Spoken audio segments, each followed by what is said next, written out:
और चलिए बात करते हैं बजट सत्र की। योगी सरकार 2.0 के पहले बजट सत्र का पहला दिन हंगामे की भेंट चढ़ गया। सदन की मर्यादा को तार तार करते हुए विपक्ष के विधायकों ने राज्यपाल के अभिभाषण के दौरान ही हंगामा शुरू कर दिया। ई विधान सिस्टम के जरिए विधानसभा तो हाईटेक हो गई, लेकिन विपक्ष के रवैये में कोई बदलाव नजर नहीं आया। न राज्यपाल की बातें सुनी, न सीएम को शांतिपूर्वक तरीके से जो सत्र की को शांतिपूर्वक तरीके से चलाने की अपील सीएम ने की थी, उसकी भी कोई परवाह नहीं की। बस सदन में शोर गूंजता रहा।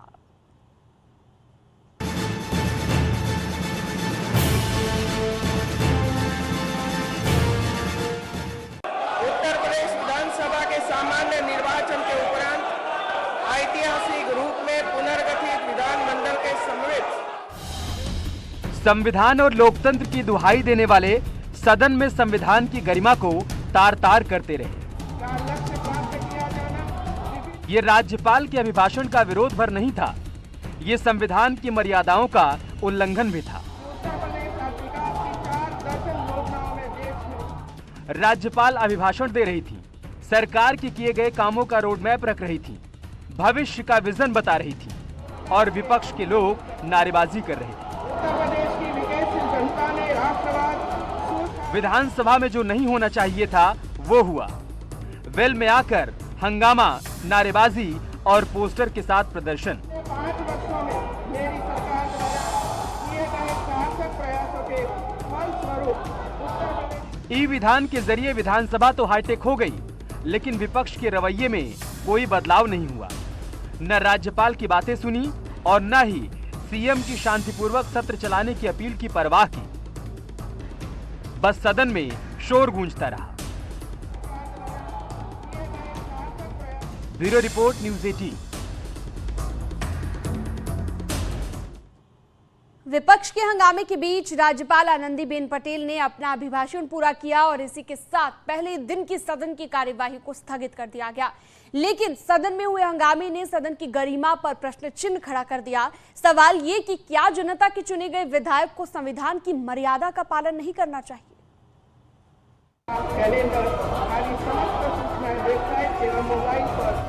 18वीं विधानसभा का फर्स्ट डे फर्स्ट शो। सदन में राज्यपाल आनंदीबेन पटेल का अभिभाषण चल रहा था और लाल टोपी लगाए समाजवादी पार्टी के विधायक समाजवाद की परिभाषा भूल चुके थे। उत्तर प्रदेश देश का सबसे बड़ा राज्य बन चुका है। ये उस सदन की तस्वीर है जहां जनता की समस्याओं पर संवाद होता है।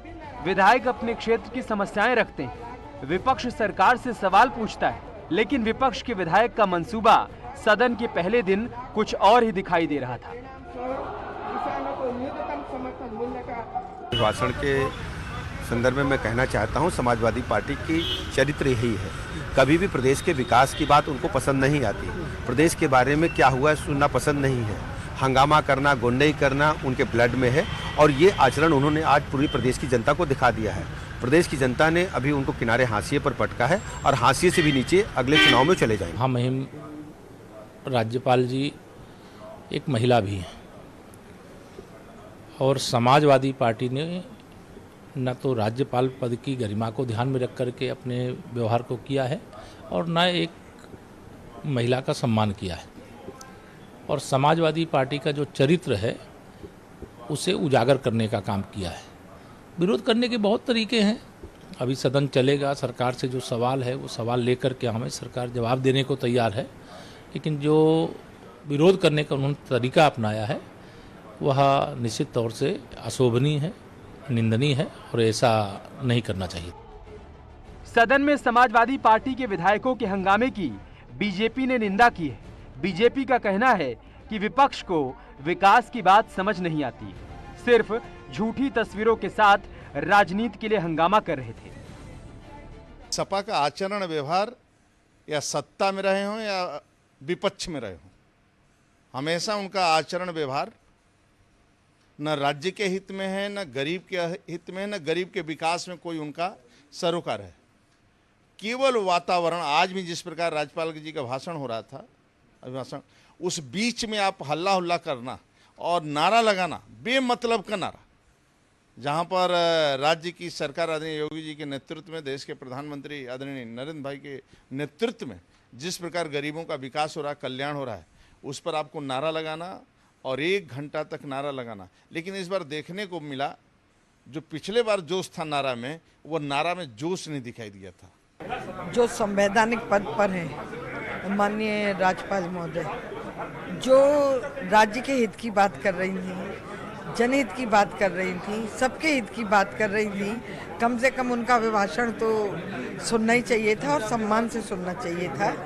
और ये मतलब एक अच्छी परंपरा नहीं है। झूठी तस्वीरों के सहारे योगी सरकार का विरोध करने का काम समाजवादी पार्टी के लोग कर रहे हैं। उनके सहयोगी भी सलाह दे रहे हैं कि ऐसी कमरों से बाहर निकल कर देखें।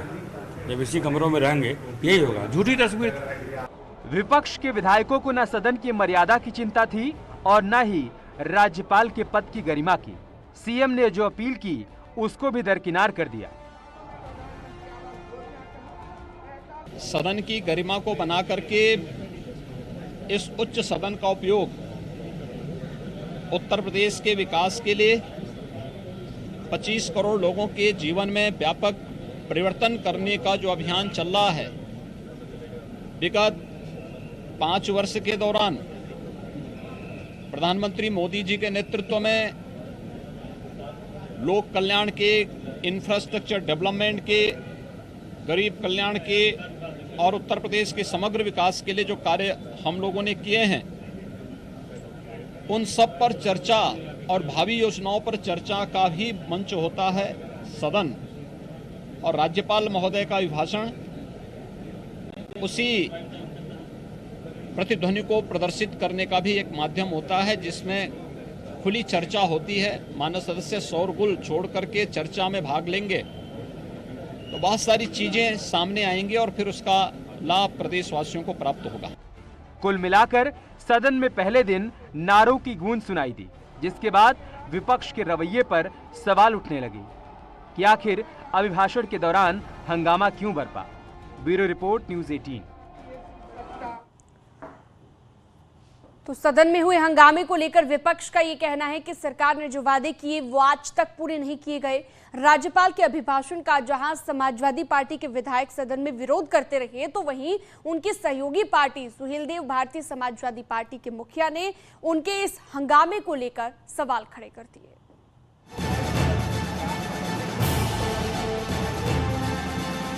सदन में समाजवादी पार्टी के विधायकों के हंगामे पर जब सवाल उठने लगे, तब उनके विधायक तरह तरह की सफाई देने में जुट गए।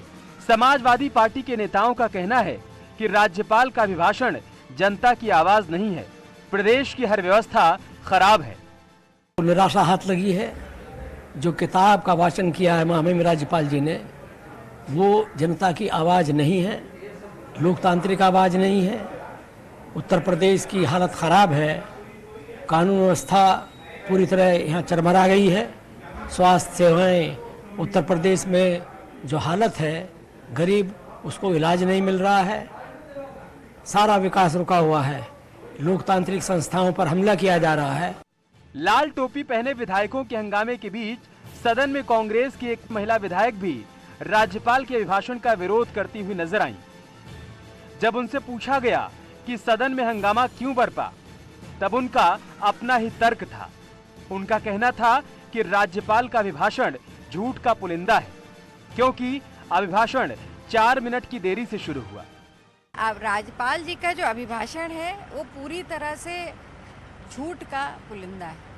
और उसको इसको मैं इसलिए कह रही हूँ क्योंकि अभिभाषण महामहिम राज्यपाल को 11 बजे देना था, पर महामहिम राज्यपाल का अभिभाषण 11:04 पे शुरू हुआ, जो कि मैं यही मानती हूँ कि वो तैयार नहीं थी, क्योंकि पॉलिटिकल महिला हैं, वो इस झूठ को बयां करने के लिए तैयार नहीं थी, इसलिए विलम्ब से उन्होंने अभिभाषण पढ़ा। और ये शायद ही 1-2 दृष्टांत इसके पहले के रहे हों, हमेशा 11 बजे शुरू हो जाता था। तो ये पूरी तरह से असफल रही है सरकार। और जो ये अभिभाषण में उन्होंने बातें कही हैं, इसका कहीं भी सच से कोई वास्ता नहीं। एक और समाजवादी पार्टी सदन में अभिभाषण के खिलाफ नारेबाजी कर रही थी, तो उसकी सहयोगी सुहेलदेव भारतीय समाज पार्टी शांत बैठी थी। ओपी राजभर ने एसपी के हंगामे पर सवाल उठाया और कहा कि राज्यपाल के अभिभाषण पर विरोध का कोई मतलब नहीं है, क्योंकि राज्यपाल की गरिमा होती है। नहीं विरोध कर रही थी, वो लेकर टाइट रहना। कांग्रेसों वाले खड़े थे विरोध है में, हम देख रहे थे, बैठे थे हम। लेकिन आप लोग नहीं थे। नहीं, देखिए प्रकृति का नियम है परिवर्तन, और प्रदेश के सर्वोच्च पद पे महामहिम राज्यपाल की गरिमा होती है। आज एक चीज बदलाव हमने देखा कि कागज के गोले जो राज्यपाल के ऊपर लोग फेंका करते थे, आज वो चीज नहीं देखने को मिला। एक अच्छी उपलब्धि थी। अब हमारा अपना मानना है, हमारी अपनी पार्टी का मानना है कि राज्यपाल के अभिभाषण पर विरोध का कोई मायने नहीं है। आप राज्यपाल के अभिभाषण को सुन लीजिए और उसके बाद दूसरे दिन से भिड़ जाइए, पूरा चापी चापा करिए, कौन रोक रहा है? चाहे बेल में करिए, चाहे हेल में करिए, कत्ताओं करिए महाराज। जाहिर है राज्यपाल का अभिभाषण जहां सरकार के किए कामों का लेखा जोखा होता है, तो वहीं भविष्य के कामकाज का रोड मैप भी। ऐसे में अभिभाषण को सुनना इसलिए भी जरूरी माना जाता है कि उससे विपक्ष को कई ऐसे मुद्दे मिल सकते हैं जिस पर सरकार को सदन में घेरा जा सकता है। लेकिन विपक्ष ने अभिभाषण का विरोध कर जहां संविधान की मर्यादा को तार तार कर दिया, तो वहीं अपने लिए एक मौका भी गंवा दिया। Bureau report, news 18। और चलिए यहाँ पर रुकते एक छोटे से ब्रेक के लिए। खबरों का सिलसिला लगातार जारी है।